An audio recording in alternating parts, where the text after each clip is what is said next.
కార్మికులను పేదలను దోపిడీకి గురి చేస్తున్న పెట్టుబడిదారీ వ్యవస్థను కూల్చి సోషలిజం స్థాపించడమే సుందరయ్యకు ఘనమైన నివాళి అని సిపిఎం జిల్లా కార్యదర్శి దర్శనాల మల్లేష్ అన్నారు. మంగళవారం ఆదిలాబాద్లోని సుందరయ్య భవనంలో పొచ్చెలపల్లి సుందరయ్య వర్ధంతి కార్యక్రమానికి ఆయన హాజరయ్యారు.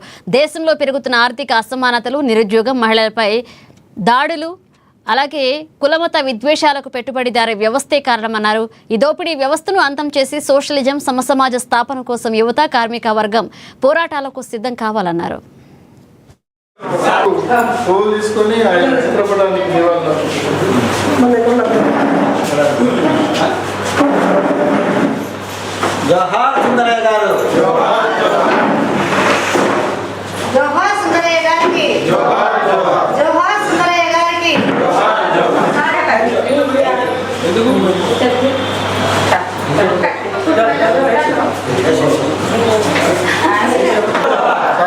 సుందరయ్య గారు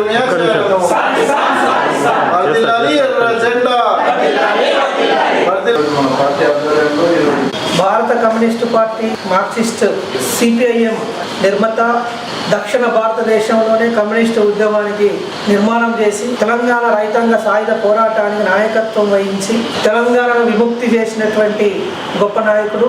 అలాగే మార్క్సిజం, లెనినిజం సిద్ధాంతాన్ని నమ్మి ఈ భారతదేశంలో కార్మిక వర్గ రాజ్యాన్ని స్థాపించడం కోసం అహర్నిశలు కృషి చేసినటువంటి వ్యక్తి పుచ్చలపల్లి సుందరయ్య గారు. ఆయన 1913లో నెల్లూరు జిల్లా అలగానిపాడులో జన్మించారు. ఆయన పుట్టినటువంటి వర్గం ధనికుల వర్గంలో పుట్టాడు. రెడ్డి కుటుంబంలో పుట్టాడు. వాళ్ళ తాత ఆపాటికే హైకోర్టు న్యాయమూర్తి.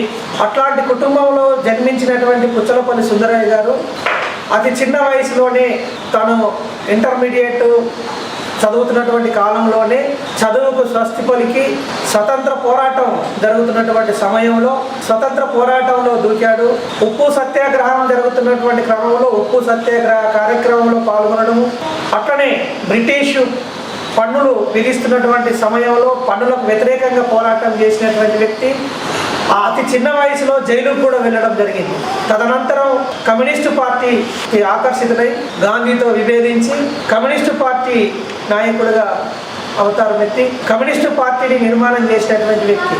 తెలంగాణ రైతాంగ సాయుధ పోరాటం 1946 నుంచి 51 వరకు ఈ తెలంగాణ రాష్ట్రంలో